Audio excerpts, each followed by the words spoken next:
Salut à tous et bienvenue dans ce 44e Bottle Kill sur Malte à propos. Pour de vrai, cette fois, la dernière fois j'avais sauté un épisode, mais cette fois on est bien sur le 44e, c'est sûr. Et ce soir, je termine ma bouteille de Glenmorangie 18 ans.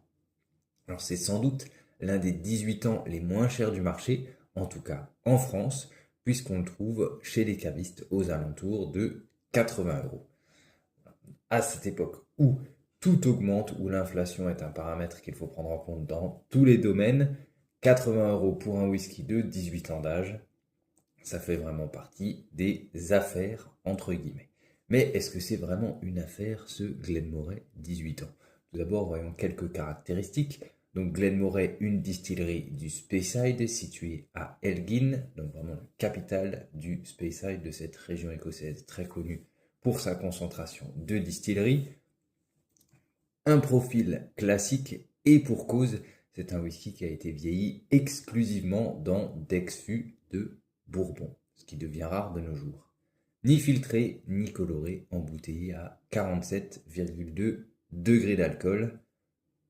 Est-ce que ce classicisme a du bon? C'est ce qu'on va voir tout de suite au nez.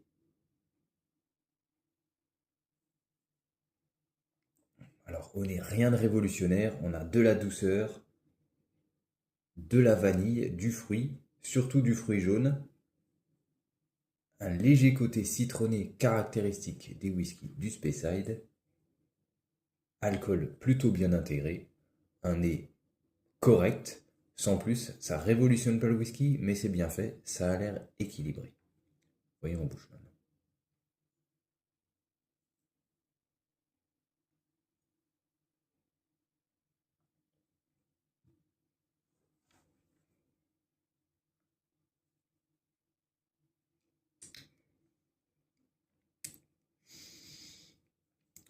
Texture correcte, bonne longueur en bouche, un peu plus de présence alcoolique en bouche qu'au nez.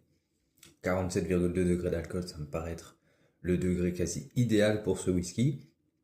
En revanche, on ne sent pas la maturité, on ne sent pas les 18 ans d'âge, c'est pas hyper complexe, c'est un profil aromatique effectivement classique, c'est équilibré, on a pas mal de douceur saupoudrée d'un peu d'épices, pas mal de vanille également, mais la dominante, en bouche en tout cas, c'est le fruit. C'est un whisky fruité, avec un léger côté banane, mais surtout des fruits blancs et des fruits jaunes. Donc pour un 18 ans d'âge, c'est correct, mais ça ne va pas non plus chercher très loin. Pour moi, ça vaut un 7,5 sur 10.